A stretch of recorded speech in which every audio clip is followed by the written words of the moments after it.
Y como queremos sentirnos bien en la familia, con la familia, pues tenemos la presencia del médico geriatra y gerontólogo César Ruiz Parellón. El tema del día de hoy lo tomamos textualito y eso lo sabe el doctor. Mis papás no me obedecen.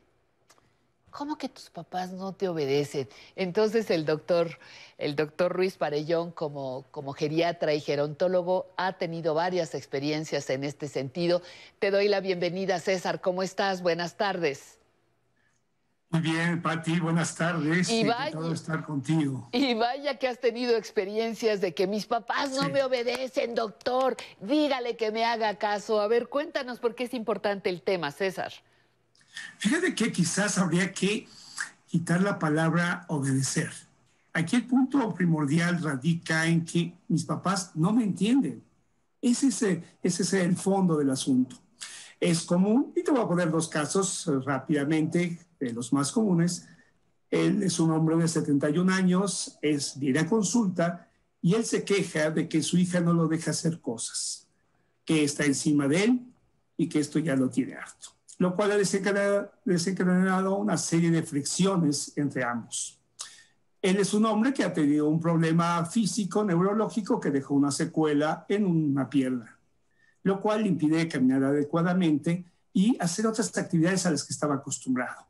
Ella dice ya no debe hacerlos porque se pone en riesgo.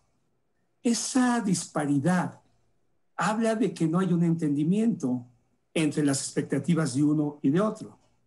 El otro caso es algo muy claro, en el cual la hija trae a su mamá y te dice, doctor, dígale que me obedezca, dígale que pueda salir a caminar conmigo como lo hacía antes. Ya no quiere, no me dice por qué.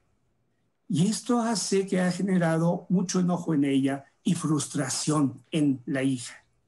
Estos dos ejemplos que parecen polos opuestos te habla de esa situación muy clara de falta de comunicación. Pero la pregunta vendría, bueno, ¿qué sucede? ¿Por qué vienen estas situaciones? ¿Por qué él o ella no me entienden siendo yo su hijo y que quiero yo ayudarles? Hay factores importantes. Uno de ellos es, usualmente en esta parte de la edad, vienen recuerdos constantes, sobre todo de situaciones negativas, ¿sí? Hay una proclividad, una tendencia a recordar esa parte negativa, es decir, ¿por qué me vuelves a decir esto? ¿Por qué me impides? ¿O por qué me quieres obligar a esto? Esta parte hace que el adulto mayor seleccione esas partes negativas y sea en lo que más se fije en ese punto. Sin embargo, la queja de los hijos es muy clara. Dice, bueno, o tiene una personalidad demandante, como la de este paciente, o bien ignora mis instrucciones, como la mamá de ella, ¿sí? Ajá, ajá. O incluso rechaza o no toma los medicamentos. Y esto genera esa gran frustración en ambos. Pero por otro lado, tenemos que entender algo, Pati. ¿Qué opinan los papás? Lo primero, te dicen consejos no solicitados. Están encima de ti diciéndote no hagas esto, cuidado, Ajá. fíjate, etcétera. Lo vemos frecuentemente y simplemente antes de la pandemia, si tú ibas a un restaurante, te dabas cuenta de eso. Sí. ¿Sí? Y luego pasaba esa crítica constante, no tomes así los cubiertos, el vaso tómalo con las dos manos. No estás ¿Sí? masticando correctamente, límpiate Exactamente. la boca. Pero es que en eso, César, hay una infantilización de los papás, que yo creo que desde ahí nosotros estamos mal. Quiero tratar a mi papá o a mi mamá como un menor de edad y no es Claro, posible. eso tienes toda la razón. Y lamentablemente, culturalmente, hay una idea ya predeterminada. El 90% de familiares que acuden con sus papás al consultorio te dicen, es que es como un niño. Y lo primero que No, yo digo, por favor, salto inmediatamente, le digo, esa idea está equivocada. No es un claro, niño. Lo que están viendo quizás es un adulto que está haciendo su mejor esfuerzo para tratar de relacionarse con su entorno, relacionarse socialmente como lo era antes, pero que quizás tiene discapacidades, Patti. claro. Y regreso al ejemplo de esta hija que se refiere que su madre no quiere colaborar y no quiere salir a caminar. Ahí el detalle está en que son dos personalidades muy fuertes y en ella, en la paciente, lo que pasaba es que tenía miedo de decir lo que pasaba. Ella tenía dificultades ya para caminar. Pues claro, ajá. A la hora que empiezo a evaluarla, me doy cuenta que lo que estábamos teniendo como problema es un problema de inicio de una enfermedad de Parkinson. Uy, ajá. Que, exacto, que no inicia como todo el mundo piensa con el temblor, inicia con otros datos importantes que habían pasado desapercibidos, obviamente no tenía por qué saberlos la hija, y que Claro. para la mamá no sabía qué hacer. Entonces lo primero que dijo, mejor no me muevo, ¿sí? Entonces ahí va el punto cuando tenemos ideas predeterminadas. Fíjate, César, perdóname que te interrumpo. También hay otra parte que creo que se nos olvida a los hijos. Eh, Hay una parte de nosotros frente a la vejez de nuestros padres que Ok, aunque los vemos deteriorados y más lentos, más cansados, seguimos pensando que son los mismos que cuando éramos niños. Hay algo en nuestro cerebro, no sé de qué sucede, que tú le sigues exigiendo como si fuese el hombre joven de 30, 40 que tú recuerdas de tu infancia. Le duelen los pies, ya tiene algunas secuelas ahí de mala, no sé, irrigación sanguínea, o tiene juanetes, o espolones. Es hasta como para preguntar qué te duele o qué te impide caminar. Nosotros damos por hecho que no les pasa nada, César.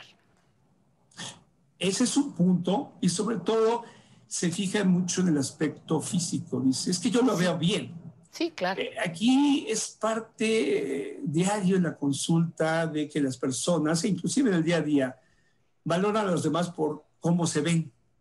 En este caso, si tú veías a la mamá de esta muchacha, decía, pues, se ve muy bien, viene bien vestida, etcétera. Entonces, ¿por qué no camina? Simplemente había iniciado algo tiempo atrás. Claro. Ese es el punto de tener ideas fijas, predeterminadas, que lamentablemente no sirven en esto y que retrasan, Patti, mucho el diagnóstico de enfermedades. Y Porque, una parte que descubrí contigo, que tú me señalaste en nuestra conversación, era también ese temor válido por parte de los padres de perder la independencia. Mi es la idea autonomía. clara. Sí, todas esas fricciones cuando tu padre o tu madre dice no, no quiero, no puedo, ya déjame, etcétera, no me estés molestando, etcétera, Sí. son conductas y esfuerzos dirigidos a mantener el control, Pati, ¿sí? Porque eso es muy válido. Quieren ser independientes. Si tú me dices, mis pacientes de 80, 90 y más, porque tenemos centenarios, el gran problema y por lo que más sufren y a lo que más temen es eso, a ser dependientes. Exacto. Aquí hay que manejar la idea que, bueno, eso va a surgir, pero depende cómo se afronte y cómo se auxilie en esa parte para que pueda ser independiente con ayuda, ¿sí? O esa dependencia reducirla mucho más. Sí se puede hacer, Pati. Pero Claro. esto es difícil entenderlo por la otra generación, porque le da miedo, y esa es otra cosa, le da miedo asistir a alguien. Le da miedo, todo un reto, créeme, es Sí, un sí, reto. sí, sí, sí, sí. El Claro. ejemplo de ella era del momento, con lo de la pandemia, se reduce su trabajo, tiene que buscar trabajo de diversas maneras, le ocupa el 80% del día, y ahorita tengo que asistir a mi mamá. Sí. Eso es un reto fundamental. Y hay familias que vemos los casos contrarios, que tienen muchos hijos, pero que de ellos no haces uno. Sí, ¿Sí? claro. Entonces, perdón que hable así, pero esa es la verdad. Ujú. Entonces, a esto voy. O sea, esos esfuerzos encaminados al adulto mayor hay que valorar. Y otra parte importante, si regreso al primer ejemplo de este hombre, tendemos, los hijos, a los valores paternos reducirlos. O sea, decir, no, no, no, no, no, lo que tú quieres hacer está mal. No, no tienes por qué hacer estas cosas. Los descalificamos. Totalmente. Y ahí Ujú. estás convirtiendo a tu padre en un objeto, porque Uy, entonces es más fácil manipular. Y esto es lo que hay que combatir. qué fuerte. En el caso de él era una situación muy específica que había sí situarlo a él y situar al familiar. El familiar decirle, hey, sí, tiene capacidad, es competente, pero necesita un tipo de ayuda.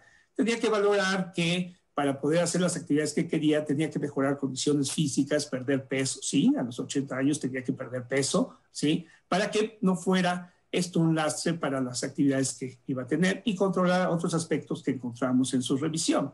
Oye, El César, hecho es muy claro. otra Dime. cosa que también comentamos, ahorita que dices, tengo que cuidar a mi papá, tengo que trabajar, tengo que atender a mis hijos, tengo mis problemas personales, Ujú. pero mi papá o mi mamá están requiriendo de mí. ¿Dónde está esta Exacto. línea que me permite auxiliar a mis padres, apoyarles, sin que me convierta en sus papás? Porque esa es Bien. otra cosa. Además, hay artículos encabezados que he visto de cosas que dicen, cuando te conviertes en el padre de tus padres. Ay, César, ese también es un No, concepto que nos hace muchísimo daño. no. Evidentemente ese es un gran problema. ¿Cuál es la línea? Mira, independientemente los aspectos de edad, pueda tener 60, 70, 80, 90 o 100, Sí, estamos hablando de que puede haber limitaciones físicas. Y aquí, como gerontólogo, lo llamo algo, un aspecto importante, la funcionalidad. ¿Cómo la medimos? Con algo que les va a parecer muy sencillo, pero que para mí es muy útil en la consulta. Si dejó de hacer actividades avanzadas, que son actividades sociales, o sea, obviamente ahorita por la pandemia esto ha sucedido. sí, Sin embargo, había gente que acudía a un club, a un centro de reunión, una casa de la tercera edad, a la reunión para jugar cartas, etcétera. Esa persona, si puede acudir, aunque tenga limitación, te está hablando que es competente para mantener su vida independiente con ayuda, Pati. sí, Cuando esto disminuye y entonces ya te afecta a tus actividades instrumentales, ¿cuáles son?